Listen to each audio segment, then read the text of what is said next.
Good evening and thanks for joining us tonight. I'm Victoria Bailey. The midterm elections are just 3 days away and both parties are trying to make sure the voter turnout at the polls are in large numbers. Kenneth Craig has a story. President Trump was back in Florida for another rally Saturday night. This is my home also. Great state.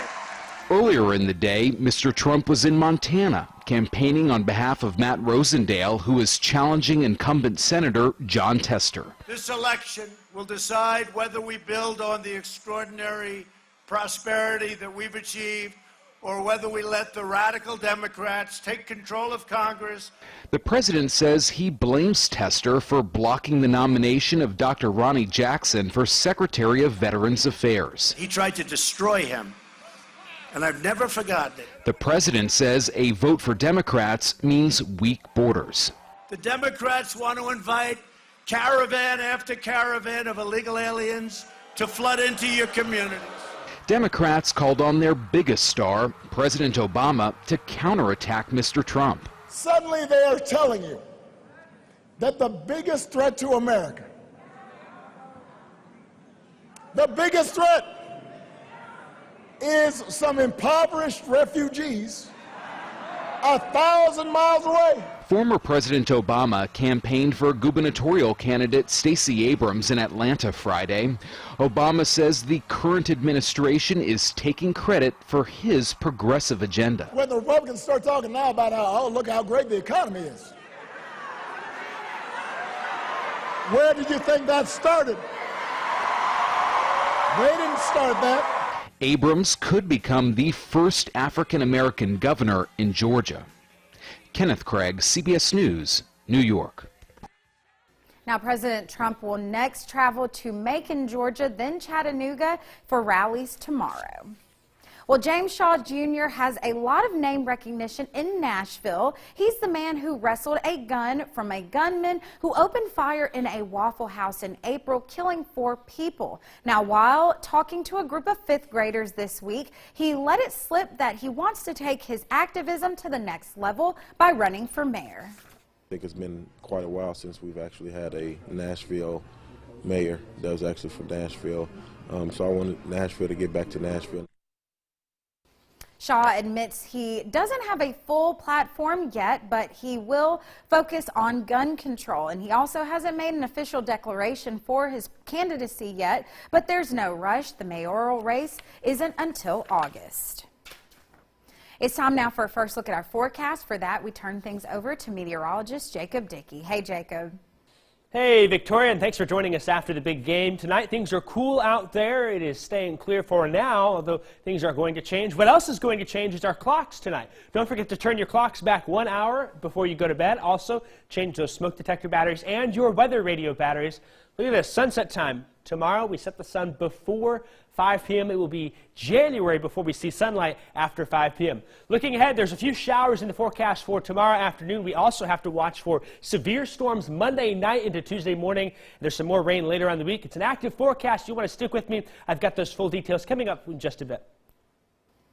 Well, the annual Vardaman Sweet Potato Fest is well underway, drawing folks from all over the Magnolia State. There were more than 250 vendors that set up shop and sold everything from food, art, clothes, jewelry, and much, much more. Our Cash Matlock attended the festival and has more on what makes this fest such a hit every year. Food, fun, and music. These are just a few things the Vardaman Sweet Potato Festival has to offer. It is just really good for the community. It brings everybody together in a sense. The streets of downtown Vardaman were closed off Saturday as hundreds of people gathered for the annual Sweet Potato Festival. Vardaman Mayor James Casey says the festival is symbolic of what the sweet potato has done for the community. It promotes sweet potatoes, which that's what Vardaman exists on. If it wasn't for the sweet potatoes, we'd probably be dried up like a lot of other small communities that have dried up in the last 20 years. We probably would. It's our mainstay. And pretty much anywhere you look, you can find products made from sweet potatoes. We make pies, cakes, cookies, fudge, marmalade, butter, We do a sweet potato salsa. We also have dog trees. The event is so big, many vendors have to spend weeks preparing for the crowd. I mean, we bake all day, every day. And for the festival, it's been 2 weeks of cooking. All of the sweet potatoes are produced and sold in Vardaman. Well, for the community, we're known for our sweet potatoes, so this is a great way for the people that come here to the festival to try things made out of Vardaman sweet potatoes. But it's not just sweet potatoes that are selling out. The local artist Lisa Wyndham says her hot ticket items are mainly related to college football. Anything Bulldog right now, anything with Bulldogs. People collect them. Then, of course, you know, with MSU, I sell a lot of that, and I also sell a lot of Rebels. So, in addition to a boost in sales and stimulating the local economy, many vendors say they enjoy the social interaction. I like meeting people. I'm a people person. I like meeting people. In Vardaman, Cash Matlock, WCBI News. The Vardaman Sweet Potato Fest will continue throughout this week with more events like the crowning of Miss Sweet Potato. Now, as you just saw, many events are taking place this week at the annual Vardaman Sweet Potato Fest, but there is one that stands out in particular, the Sweet Potato Tasting Booth. Now, the booth opened up earlier today and featured 12 different dishes from local Vardaman farmers. People there could buy a plate for $5 with all of the proceeds going toward the Vardaman School District. And it helps provide us with money to do things for the children that we're not able to do just on a state budget. Our farmers go above and beyond in this county to help our schools. The tasting booth was just one of the many events at the festival, including a sweet potato pie eating contest, an antique tractor show, and an original sweet potato recipe contest. Organizers say Millport's Stallion Street Fair is a little bit of everything. The annual fair is named after the South Lamar High School mascot. The event features arts and crafts, food, and live musical performances. More than 30 vendors from across West Alabama participated. Organizer and Millport Chamber of Commerce member Brandon Shaw says events like this are the heart and soul of a small town. In a small community, everybody's so nice, everybody knows each other, and I think it's a great opportunity to, like I said, bring your family and just enjoy life together as a family. The Stallion Street Fair is among the last in the Summer Market Street festivals in the area. The Secretary of Veteran Affairs makes a stop on Ole Miss's campus. Robert Wilkie visited the student military veterans and leadership class while on campus. Now, the Secretary has strong ties to the Magnolia State. His great-great-grandmother, Lucy Somerville, was the first lady elected to the state's legislature, and Wilkie served as an advisor on international security affairs to former Senate Majority Leader Trent Lott while he was serving in Congress. Well, Northeast Mississippi Community College gets a special visitor. We'll have that after the break. You're watching WCBI News at 10 with Victoria Bailey. Welcome back, everyone. A reality star from one of CBS's most popular shows came to Northeast Mississippi Community College today. Our Chad Groening was there and has the story. Missy Payne should be a familiar face to fans of Survivor, seen here on WCBI. She was a finalist in season 29. And this weekend came to the Boonville campus to help 12 to 18-year-old students find their voice in Northeast Mississippi Community College's Be Confident Out Loud conference. I now am hoping to get around the country to be with as many young people as I possibly can to spread the word and to hopefully change their perspective, to build their confidence, to become successful leaders. And she says being on Survivor motivated her not to quit. For Survivor, I was pretty confident, but I was not as aware, self-aware as I think that Survivor made me. There was a lot of self-discovery on the show and my experience on the island. And so when I came back, it was definitely the tipping point for me to be able to share an experience that made me human to other people, so I could say, okay, this is what you do when you get to a really hard point in your life. It's really a cool thing, and I know they look up to that and really respect her for being a part of that show and a runner-up on Survivor. And knowing that and knowing the trials that she's been through and sharing those trials of the show, I know really inspires them. She is one of the most important people that we've seen lately who have taught kids how to survive just in the things that they are dealing with on an everyday basis. And so we're excited because Missy, being on a Survivor, going through things that she had to go through on TV, is really showing the young people that they can do anything wherever they have to do it, even on the streets that they live in today. And the young people came away with more confidence. She's very tough and very hard on us, and she's very nice. But if you ever get a chance to meet her, it's a real pleasure. Chad Groening, WCBI News, Boonville. Survivor Season 29 aired in the fall of 2014. Well, we've been watching for the past couple of days the threat for severe weather on Monday and Monday night. An enhanced risk, that's a level 3 out of 5, is in effect for our area. We got some new high-res data. We're going to go through that together after the break. With meteorologist Jacob Dickey. Well, it's a very nice night out there, a bit cool and comfortable as we go through the evening. Temperature at 51 in Louisville right now, and I think we'll go down just a few more degrees from there. At 58 still in Columbus, Amory, 51, 58 Tupelo, Grenada, 52 Winona, at 57 at the 10 o'clock hour. We're dry right now, but there are some showers off to our west. It's with this first cold front coming in our direction. Some showers and perhaps a few thunderstorms making their way through eastern Oklahoma into western Arkansas. I think they hold off till tomorrow, so tonight will be mostly clear. Some AM clouds will move on in, and those clocks will fall back again. Let's fall back. We gain an hour of sleep tonight.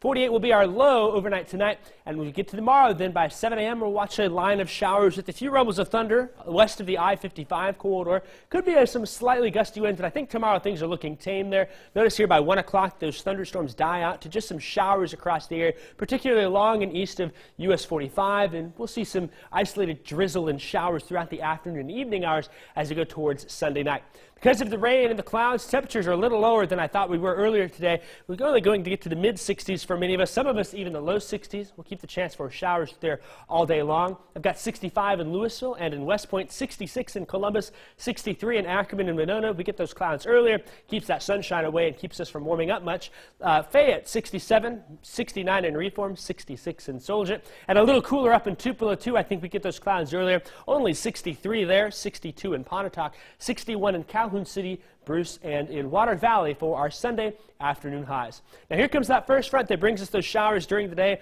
on Sunday. As it pushes through, then another front comes quickly behind it. That'll be a Monday evening into Tuesday morning situation. And already with that front there, that's got the chance to bring some strong to severe thunderstorms into our area. We've already got the Storm Prediction Center highlighting our entire viewing area. So if you're watching, we are under an enhanced risk for severe weather. That is a level 3 out of 5. Now the main timing for this will be Monday evening into Tuesday morning, and kind of the setup we've got here, some strong low-level wind energy combined with some ample amounts of warm, unstable air. That's going to help to fuel some thunderstorms across the area. Our most recent high-res data here coming in Monday night here by 10 p.m. starting to see some of those severe thunderstorms working on it. Notice some of these little cells that are out in front. If we can get some more isolated cells, that will increase the threat for severe weather, but still looking like a big mess through 1 a.m. on Tuesday. Likely many of us will wake up to some thunder at the bare minimum here, and we'll get those out of here by 6 a.m. on Tuesday, according to the latest round of data. We'll keep it a little broad. Monday evening through Tuesday morning is the likely time frame for thunderstorms. Still some uncertainty with that storm mode. I think a given is just some of these stronger storms, damaging winds 60 to 70 miles an hour. Monday night will be expected. If we get more isolated storms, that will increase that threat for tornadoes, but hail and rain can also be expected. For tonight, 48, the AM clouds, and those clocks are falling back for us into the next 7 days. We get showers and thunderstorms Monday and on Tuesday, particularly in the overnight hours. After that, drying off and cooling off only briefly Wednesday. More showers in the forecast as we head closer to the weekend. The Ole Miss Rebels return from its bye week to host South Carolina. Catch the highlights next in sports. WCBI Sports with Courtney Robb. Well, coming off of a bye for Ole Miss to host South Carolina set up what could have been a turning point in their season. And if you look at how the offense put up 44 points for 616 yards, you think it resulted that way. But like plenty of games before, the Land Shark defense was unable to hold up their end of the bargain, resulting in a shootout turning into more of a shutdown. Ole Miss hosting South Carolina for the first time in 10 years, the last time being homecoming back in 2008. On the opening kickoff for South Carolina, Deebo Samuel goes 90 yards to the house for the score. The Gamecocks would get things going to lead 7-0 early in this game. Second quarter, Ole Miss down 17-3. Scotty Phillips doing what Scotty Phillips does, gets into the end zone for the score, cuts that lead down 17-10 for the Rebels. The Rebels would kick a field goal, and the Gamecocks back on offense. Jake Bentley off the play action, throws one downfield, and a great grab by Brian Edwards. He's going to take that right into the house, gets the score. South Carolina going up 24-13. And back comes Ole Miss. Tamu back to pass, finds a wide open A.J. Brown, who picks up a big gain and a nice first down. Ole Miss just getting things going today. Later on, Tamu on the option keeper, he goes in and takes that in for the 17-yard TD. The Rebels shortening that lead 24-20 and getting excited about it after a South Carolina field goal. Ole Miss back on offense. Scotty Phillips with the handoff. He finds some room and gets it to go to pick up a nice gain inside Gamecock territory. Later on, Phillips, it was the Scotty Phillips show today with the handoff again, takes it in for the 1-yard score. Ole Miss would tie the game up 27 at half. Third quarter, Ole Miss down. Scotty Phillips again goes in for the 3-yard score. Rebels take a 3-point lead. 3-yard for the 3-point lead. Ole Miss, Isaiah Woolard, he'll get the handoff now, and he gets in for the 2-yard TD. Rebels extending that lead 44-41, and now South Carolina. Mondenson with the handoff. He's got a big gain down inside, gets to the Ole Miss 5 before the Rebels are able to contain him there. And the Gamecocks, they'd continue to put in the work. Jake Bentley here on the QB keeper. He's going to take that ball, keep it for himself, and the man gets 4 yards in for the score. Gamecocks were taking that lead 48-44, and Ole Miss for a chance here. Fourth down, Tamu sends it to A.J. Harris, but he can't make the play. Ole Miss falls in a shootout to South Carolina, 48-44. Head coach Matt Luke emotional after the game, but for his players, but stating at the end of the day, the Rebels just made too many mistakes. Tough loss today. Kids, it makes it tough when you know the kids left it all on the field, and they battled their guts out, and we didn't make the plays that we needed to make. When in a game like that, there's going to be 1,000 different things that we can point to that could have changed the game. They made the plays they needed to make, and we didn't. I don't think attitude changed the entire game. We fought, and man, they're just resilient, this group. And we got a bunch of veterans and a lot of mature guys. I truthfully don't see. I just know how they've responded. They're going to come back tomorrow and go to work like they always do, and we're going to go try and get after A&M next week. It's a tough pill to swallow, like I said. I mean, we just gotta look at the good and just correct the little things and just convert. So we'll be all right. Well, it was Bulldogs versus Bulldogs in Starkville tonight. MSU just dominating LA Tech. I'll have those highlights for you coming up next in sports. Stick with us. Number 18, Mississippi State welcomes Louisiana Tech to Stark Vegas. Bulldogs looking to stay in the groove today. Nick Fitzgerald in that groove early. Keeps on the option and throws to Stephen Guidry. And Guidry, he just does the rest. Powers his way in there for the TG. One drive, one TD. Bulldogs up 7-0. And good boys, they love their touchdowns. Next possession, Fitzgerald still feeling it. Throws to a wide open Dedrick Thomas. One cut, and Thomas, man, he's in the end zone. Makes it 14-0 Bulldogs in the first quarter. Louisiana Tech tacks on a field goal, and MSU back on offense. Fitzgerald sends one to Jesse Jackson, trucks a defender, picks up a nice block, and a big gain for the Bulldogs, moving into plus territory. The Bulldog feeling it, and Fitz would continue to ball. Throws a beauty to Kylan Hill, who makes an almost prettier catch for the touchdown. Almost knocks over our sports director, Tom Ebel, but shout out to him for getting this wonderful shot. Fitzgerald with 3 first-quarter TDs, and the Dogs are up 21-3.